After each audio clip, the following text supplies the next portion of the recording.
안녕하십니까. 저는 한국성급에서 전기추진 선박, 그다음에 이제 우리가 보통 전기추진 선박에 많이 적용하고 있는 파워소스로 이제 연료전지라든지 배터리 시스템들이 있습니다.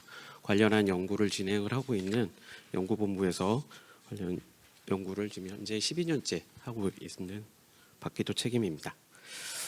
오늘 제가 말씀드릴 주제는 친환경 전기추진 시스템 선박 적용 기술에 대해서 좀 다르게 말씀을 드렸습니다.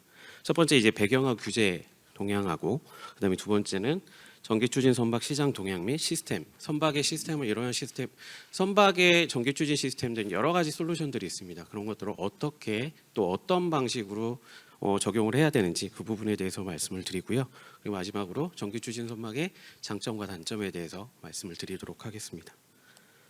첫 번째 이제 요거는 앞에 연사분들께서 많이 말씀을 해주고 계셔가지고 이 부분들은 이제 간단하게 넘어가고요. 결국은 저희가 이제 그 해운 분야에서 이 탈탄소를 어떻게 이제 극복해 나갈 거냐, 이런 부분들은 당면한 과제고 여러 가지 숙제로 많은 연구들이 진행을 하고 있습니다.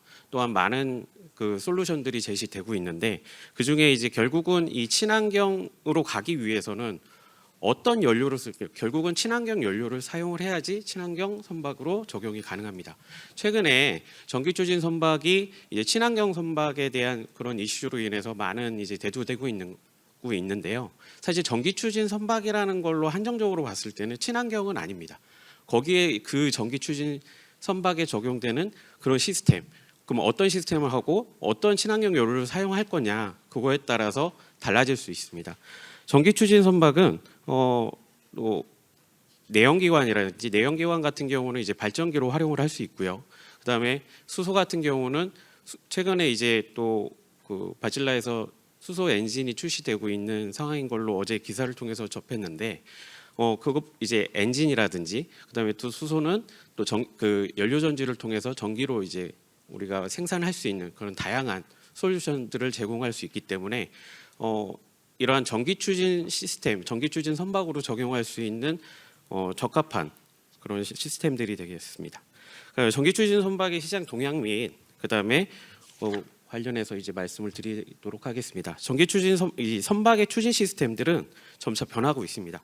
기계식에서 그다음에 이제 하이브리드, 그다음에 이제 전기추진으로 지금 현재 넘어가는 그런 상태고요. 그다음에 여기에 전기추진으로 여러 가지 소스 이제 다양하게 적용이 되고 있는데, 기존에 이제 대부분의 전기추진 선박도 특히 이제 대형 선박들은 이제 발전기 기반으로 해서 발전기 엔진을 통해서 전기 소스를 공급을 하게끔 되어 있고, 그 다음에 이제 최근에 이제 배터리라든지 연료전지 시스템들이 보조 동력원으로 현재 적용이 되어 있는 상황이고요. 그 다음에 연근해를 중심으로 중소형 선박을 중심으로 해서 연료전지라든지 배터리 시스템이 탑재돼서 이런 전기추진 선박들이 많이 현재 건조되고 있습니다. 결국은 이런 연료전지라든지 배터리 시스템이 탑재가 되면 결국은 에너지원 자체가 별도의 연료를 이제 연료전지 같은 경우는 수소로 아시는 것처럼 수소를 사용을 하고 있고, 배터리 같은 경우는 전기 에너지를 직접적으로 공급을 할 수 있기 때문에 친환경 솔루션으로 많이 대두되고 있습니다. 또한 이러한 전기추진 선박 시장은 매년 10%씩 증가를 하고 있고요. 2030년에 31조에 달할 것으로 현재 보고되고 있습니다. 그럼 이제 전기추진 선박에 대해서 이제 여러 가지 이제 솔루션들이 있는데, 그 중에 이제 첫 번째 그 발전기로만 적용이 되어 있는 이러한 시스템들에 대해서 말씀을 드리도록 하겠습니다. 이런 것 같은 경우는 주로 이제 대형 선박이라든지 특수 목적 선박들에 많이 적용을 하고 있고요. 또 이러한 이제 특히나 이제 아지푸드라든지 그다음에 여러분 잘 아시는 쇄빙선, 이런 부분들에 많이 적용을 하고 있습니다. 그 중심에 이제 아지푸드라는 어떤 포디드 타입의 추진 시스템을 적용을 하고 있고요. 이러한 시스템을 통해서 실질적으로 효율적인 운영이 가능합니다. 또 전기 추진 시스템 같은 경우는 모터 자체가 전 영역에서 토크나 이제 부하 특성 효율이 좋기 때문에, 그래서 그 엔진하고 다르게 저속에서도 또 고속에서도 다 충분히 이제 효율적인 운영이 가능한 그런 솔루션이 되겠습니다. 두 번째는 이제 발전기, 배터리, 연료전지 이렇게 여러 가지의 동력원들로 이제 구성되어 있는 시스템이 되겠는데요. 최근에 이제 발전기하고 배터리 시스템 이렇게 구성이 되는 경우들이 좀 많이 있고요. 그다음에 연료전지나 이런 시스템, 연료전지 같은 거 지금 현재 선박용으로 적용이 돼 있는, 그러니까 출시돼 이렇게 상용품으로 지금 적용되고 있는 거는 지금 현재는 없습니다. 그래서 이런 연료전지는 지금 이제 별도로 지금 그 보조동력 형태로 해서 적용을 하고 있고요.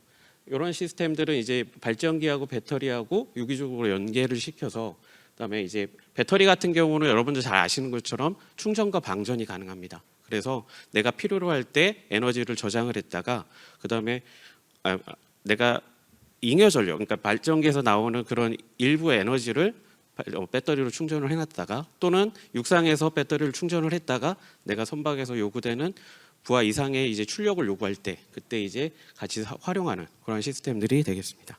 그래서 이러한 시스템들은 주로 이제 이런 선박들은 이런 부하 변동이 심한 선박들, 특히 이제 카페리라든지 터그보트 이런 선박들에 많이 적용을 하고 있는 상황입니다.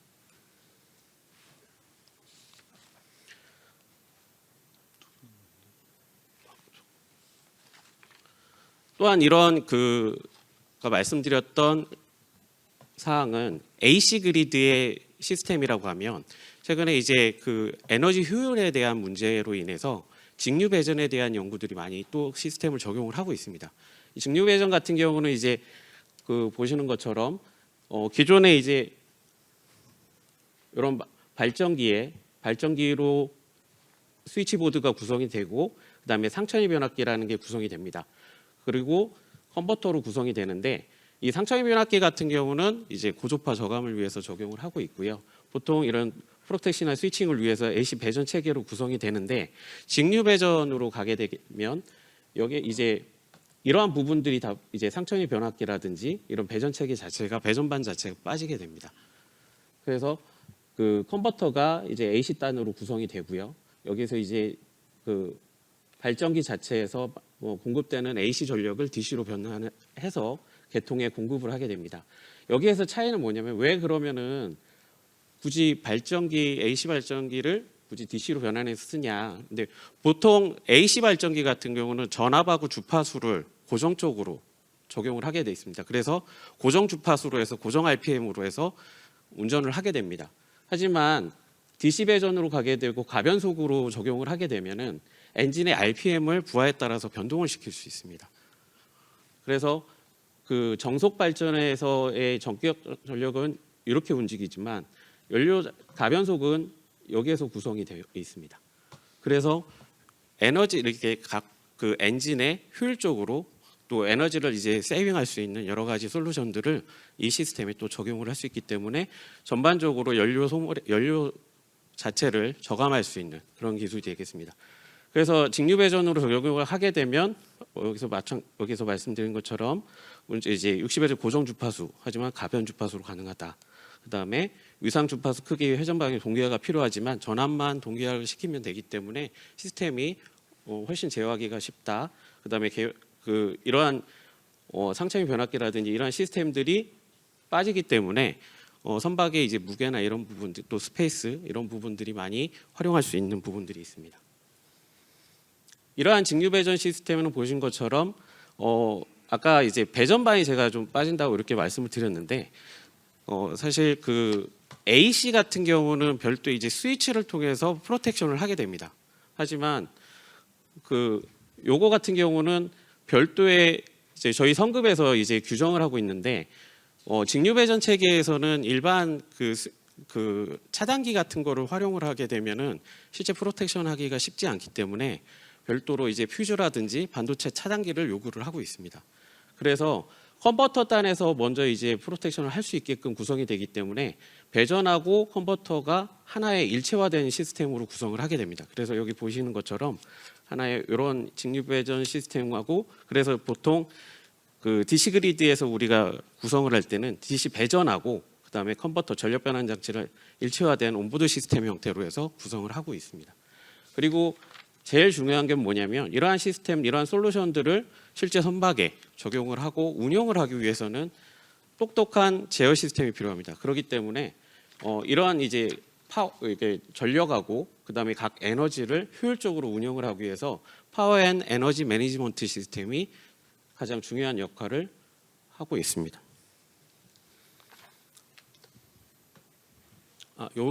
요거 같은 경우는 이제 배터리 시스템이 적용이 되고 있는 건데요. 일반적으로 이제 배터리만 적용을 할 경우에는 지금은 제가 이렇게 X표로 돼 있는데 지금 이게 PPT가 아니어서 그런데 대부분 이제 그 배터리 시스템하고 전력 변환 장치 컨버터를 이용해서 전력 계통에 공급하게끔 되어 있습니다. 하지만 시스템의 이제 구성에 따라서 이 배터리 자체의 어떤 전압이라든지 그다음에 그 스위칭이라든지 보호 체계가 구성이 된다면 컨버터 없이 계통의 구성을 할 수 있습니다. 그리고 모터 드라이브를 통해서 모터를 추진할 수 있게끔 구성을 하고 있고요. 이런 솔루션들은 대부분 이제 연근의 선박들 위주로 많이 적용을 하고 있고요. 그래서 뭐 대표적인 게 이제 노르웨이에서 운영하고 있는 퓨처퓨어로드 같은 경우는 이제 한 약 1.8메가 정도에 대한 배터리 시스템이 적용이 되고 있고 현재 이러한 형태로 구성이 되어 있습니다. 하지만 이런 배터리 시스템이 적용을 하게 되면 육상 충전 인프라가 구축이 되어야 될 거고요. 관련 여러 가지 충전 방식에 대해서는 뭐 무선 충전 방식이라든지 AMP를 통해서 전력을 공급하고 충전하는 그런 여러 가지 형태들이 또 좀 있습니다.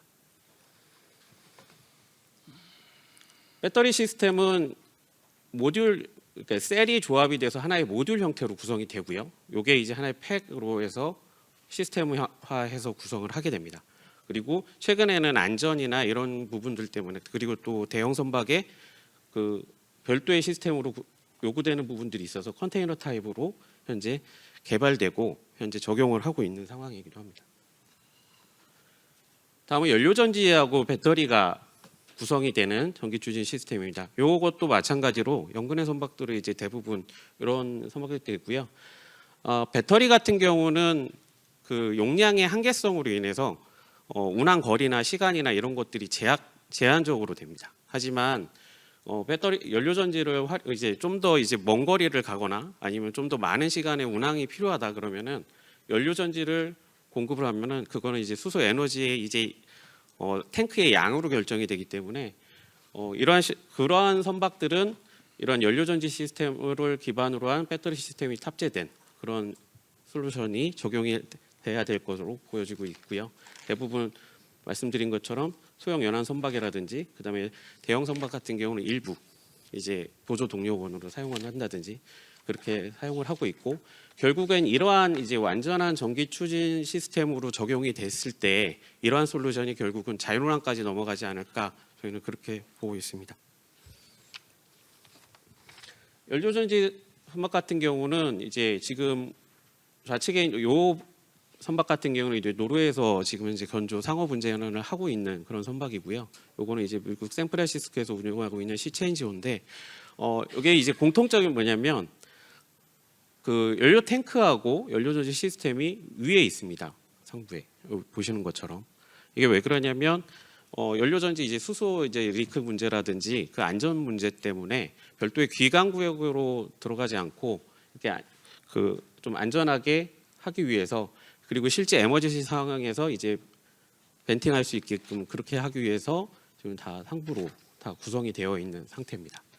그래서 요 선박 같은 경우는 지금 그 연료전지가 200kg, 그다음에 배터리가 678kWh가 이제 두 세트가 들어갔는데 요거 이전 선박이 1.8메가 정도 되는 배터리가 들어갔습니다.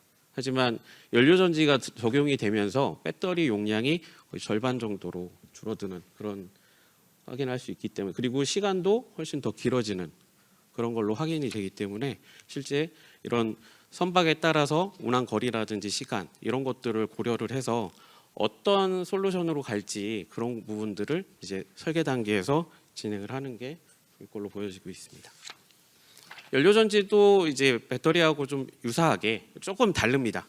좀 다르지만 거의 유사하게 모듈 형태로 해서 구성이 되고 있고요. 그 다음에 하나의 이제 팩 형태로도 구성이 되고 있고 또 일부 이제 지금 현재 선박용으로 개발하고 있는 제조사들에서는 요 팩 형태도 하나의 모듈이라고 지금 이렇게 출시하는 그런 부분들도 있는데 이렇게 해서 또 시스템화하고 또 구성하고 이런 부분들이 있습니다. 마찬가지로 이런 연료 전지 시스템도 이제 컨테이너 타입으로 현재 제작하고 선박에 탑재 준비를 하고 있습니다. 또한 이제 이러한 우리가 전기 추진 선박에 대한 이야기들을 많이를 하면서 어떤 얘기면 이제 웰투의 이제 전주기 관점에서도 많이 고민을 하고 있습니다. 그리고 왜냐하면 실제 우리가 배터리에다가 충전을 한다든지 뭐 수소 에너지를 선박에 이제 또 충전을 한다든지 그렇게 하는 모든 과정에서 이제 생산부터 또 운송하는 모든 단계에서는 화석 에너지를 통해서 전기를 생산해서 또 공급해야 되는 부분들도 있으니까 이제 그런 부분을 전주기 관점에서 온실가스 배출에 포함돼야 되는 이런 논의들도 현재 많이 하고 있습니다. 그래서 지금 많은 유럽에서는 이러한 부분들을 이제 유럽이나 이제 일본도 그렇고요. 이러한 이제 것들을 노력을 하기 위해서 별도의 이런 태양광이라든지 풍력 발전에서 나오는 에너지를 가지고 배터리에다 저장을 하고 그 배터리를 선박에 있는 배터리에다 충전하는 B2B 시스템 형태로 해서 현재 육상의 그런 친환경 인프라도 구축해 나가고 있고요. 요 우측에 있는 그림 같은 경우는 이제 수소 생산하고 공급하고 하는 그런 부분들에 대해서 하나의 로 구성이 되어 있는 그림으로 볼 수 있습니다. 요 그림은 제가 이제 챗GPT 요즘 많이 사용하고 계시죠. 그래서 챗GPT에 친환경 선박이 적용이 되는 친환경 항만의 모습을 좀 보여달라고 하니까 이러한 모습들을 그려줬습니다. 그래서 보시는 것처럼 이제 뭐 풍력 발전기도 있고요, 뭐 태양광도 있고, 그다음에 육상에서 이제 전력을 공급할 수 있게끔 이렇게 구성되어 있는. 우리가 앞으로 우리가 이제 환경 친화적이고 또 미래 지향적인 그런 항만의 모습이 아닌가 그렇게 생각을 하고 있습니다. 그럼 마지막으로 전기 추진 선박의 이제 장단점에 대해서 말씀을 드리도록 하겠습니다. 전기 추진 선박의 장점 많습니다. 전기 추진은 이제 운영의 효율이 높다라는 겁니다. 정밀한 속도하고 방향 제어가 용이하기 때문에 그게 이제 결국은 이제 모터를 컨트롤하고 이 드라이브를 통해서 모터를 제어하기 때문에 여러 가지 이제 특성들이 좋고요. 그다음에 뭐 토크 제어라든지 또 응답 특성이 빠른 그런 여러 가지 장점들이 있습니다. 그다음에 이제 유지 보수 비용이 이제 많이 절감이 됩니다. 기존 내연 기관에 비해서 부품이나 유지 보수가 되게 간단한 그런 시스템이 되겠고요. 우리가 이제 자동차에서 이제 보자면은 내연 기관을 기준으로 했을 때 2,000개 이상의 부품으로 이루어져 있다면 전기 자동차 모델에 이제 테슬라 모델 S 기준이 18개 정도 되는 걸로 지금 확인이 되고 있습니다. 그런 것처럼 실제 이제 전기 추진 선박으로 적용이 될 때 이런 부품들이나 이런 이런 파트들이 많이 줄어들기 때문에 훨씬 더 간단하고 실제 또 유지 보수나 이런 측면에서도 윤활유나 이런 이제 별도의 오일을 교환하거나 그런 부분들이 없기 때문에 훨씬 더 운영 측면에서는 유리한 그런 시스템이 되겠습니다. 그리고 이중화 분산 배치, 이중화 설계라든지 분산 배치가 가능하다는 겁니다. 전기 추진 시스템은 전기 모터만 현재 이제 추진을 하기 위한 시스템이잖아요. 그래서 그 모터에는 전기 케이블만 있으면 됩니다. 그 케이블만 가면 되기 때문에 발전기가 됐든 아까 전에 이제 상부 구조물에 이제 연료 전지가 있는 것처럼 그런 발전원 에너지원들은 여기저기 분산해서 배치를 할 수 있습니다. 그거는 실제 선박을 설계를 하고 하실 때 그런 여러 가지 효율적인 장점들이 많이 있으니까 실제 많은 이점이 있지 않나 그렇게 보여지고요. 또 포드나 이제 아지무스나 이런 이제 트러스터 같은 것들이 구성이 되면 위에 이제 구성되는 공간들이 여유분이 많아집니다. 그래서 그런 부분들을 최대한 활용할 수 있는 그런 부분이 있다라는 겁니다. 그다음에 최적 전력 제어를 통해서 에너지 절감이 가능합니다. 아까 말씀드린 것처럼 그런 직류 배전 체계 했을 때 가변속 발전으로 적용을 하는 부분들도 있고요.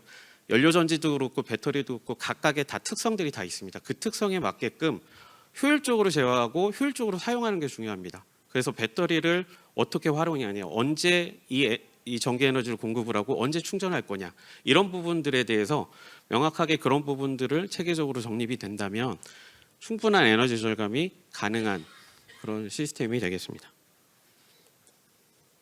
하지만 이제 우리가 이제 넘어야 될 허들들은 좀 많이 있는데요. 이제 대표적인 부분들이 기존의 메인 엔진 이제 기계식 엔진에 비해서 이제 효율적인 문제들이 있습니다. 엔진 같은 경우는 보면은 이제 축계 쪽에 이제 프로펠러하고 효율하고 다 따졌을 때 96에서 98% 정도 효율 감소가 있지만 전기 추진으로 가게 되면 제너레이터, 그다음에 메인 스위치보드, 그다음에 트랜스포머, 그다음에 컨버터, 또 드라이브 모터 이러한 시스템을 거쳐가면서 효율이 조금씩 감소를 하게 됩니다. 그렇기 때문에 이러한 문제들이 있기 때문에 아까 말씀드렸던 직류 배전이라든지 그다음에 배터리 시스템을 적용했을 때 컨버터를 빼는 부분들 그런 것들이 결과적으로 이러한 이제 효율을 높이기 위한 부분들도 있고요. 결국은 선사 입장에서는 코스트가 많이 절감되는 부분들도 있지만 이런 이제 효율적으로 얼마나 효율성 있게 그 시스템을 설계하느냐 이런 부분들도 크기 때문에 보시는 것처럼 이런 구성들이 가능할 거로 보여지고 있고요. 실제 이런 직류 배전책이 아까 거기에서는 이제 이런 TR이나 이런 트랜스포머들이 빠지기 때문에 훨씬 더 운영하기가 편할 수 있습니다. 그래서 이러한 이제 부분들이 저희가 이제 전기 추진으로 갔을 때 해결하고 또 실제 설계를 할 때 많이 고민을 해야 되는 부분입니다. 네, 제 발표는 이렇게 해서 마치도록 하고요.